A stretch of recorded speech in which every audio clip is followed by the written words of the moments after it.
I'm a car dealer and I bet you're keen to know how much money we make per car. I haven't seen car dealers do much of this before. I'm going to bring you behind the scenes. I'm going to show you cost prices on two of our cars, how much taxes we have to pay, how much we spent on them, everything like that, and some kind of lessons I learned from maybe buying these cars. I'm going to do one car that we brought in from Japan, which is this 2018 Mercedes A-Class that we have sold this week, and I'm also going to show you a car that we bought in Ireland. It's an Audi A7 we also sold this week that wasn't so good a deal. So this one was a pretty good deal and the other one not so much. So if you want to pop inside to the car, I'll talk you through some of the costings. This Mercedes A-Class I sold for 21,950 and I paid €7,030 from Japan to buy it. Now, that sounds good, doesn't it? You're like, oh my God, how much money are you making in these cars? It's not as easy as that. So on this car, I bought it in Japan and I paid 1,175,000 yen, which works out in euro at €7,030. I bought this car on the 1st of April this year and I didn't get it into stock until the 15th of August, so it took 4.5 months to land in from Japan. There is so many other associated charges for this car as well, and a lot of them are taxes, some of them are prep costs, and I'm going to go through some of them now. Firstly, I'll talk you through some of the prep costs. The prep costs are the work that we did in the workshop in order to get it ready for sale. So for this car, we did a full service, including oil, air, and air filter and oil change and spark plugs, pollen filter. We changed the wiper blades. We also serviced the gearbox. We fitted 3 new tyres in it, and we also fitted a new starter motor. Again, fairly normal routine wear and tear things. We also had to spend €80 getting the radio coded to get the Irish radio stations. Again, pretty standard. In total, around €1,100 of prep costs in our workshop. I'm going to bring you upstairs to our office now and I'm going to talk you through some of the other additional things because I actually need my laptop out in front of me. There's so many other bits to consider. So, as we mentioned earlier in the video, my selling price on this car was €21,950. And you're thinking, great, that's a good return on the car.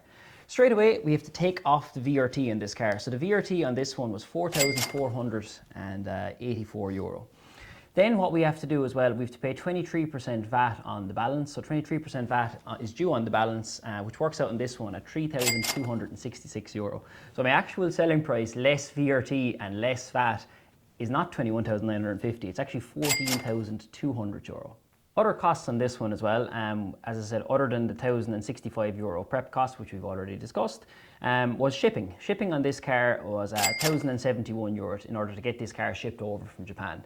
We also have to factor in import duty, which on this car was €812, and we also have to factor in transport down from Dublin, container costs, port costs, and customs charges, which works out around €280 on this car. So, bought the car for €7,030, sold for €21,950, and the costs in the middle then are VRT of €4,484, prep costs of around €1,100, shipping of €1,071, import duty of €812, €280 then on transport, customs fees, all that kind of thing as well. And we also have a €300 warranty charge, which roughly looks after our warranty.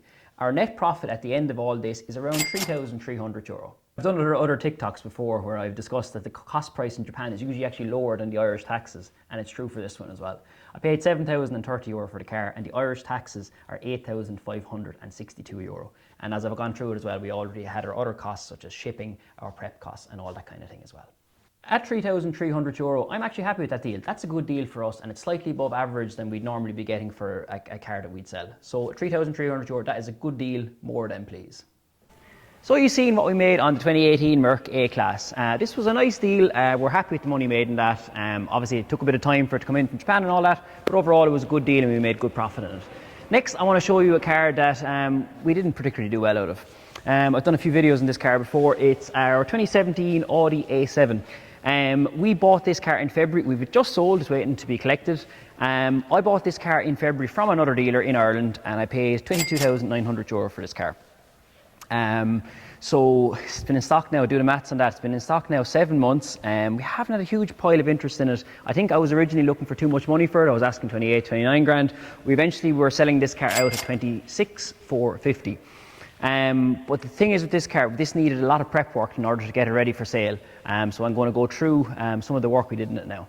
In total prep work in this car, we spent €2,965 in order to get it ready for sale.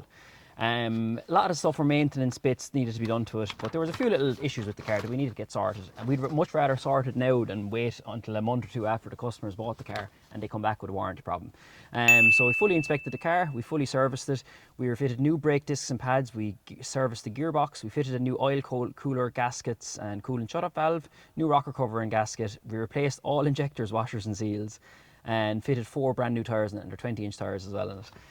So it's coming in, yeah, €2,978 in total prep on this car. In total, when you factor in VAT into this as well, the VAT has to be paid on the difference between the purchase price and the selling price, irregardless of what money you spend prepping the car. It's running in at around a loss of around €400, so we actually lose money in this car and we still have to send it over with a 6 months warranty.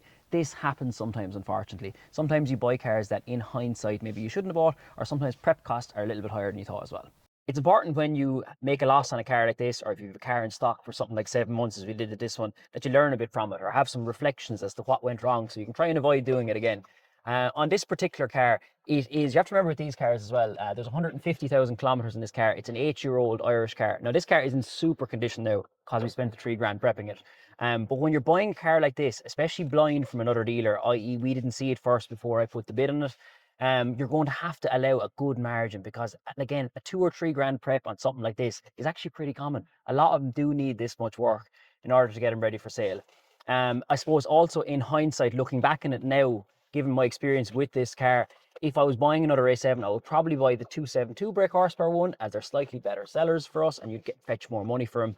And like I said, you just have to, if you're buying something like this, you're just going to have to allow a bigger margin. I did not allow enough margin in this car. I paid 22,900 for the car. At the time, I thought I'd get 27,950.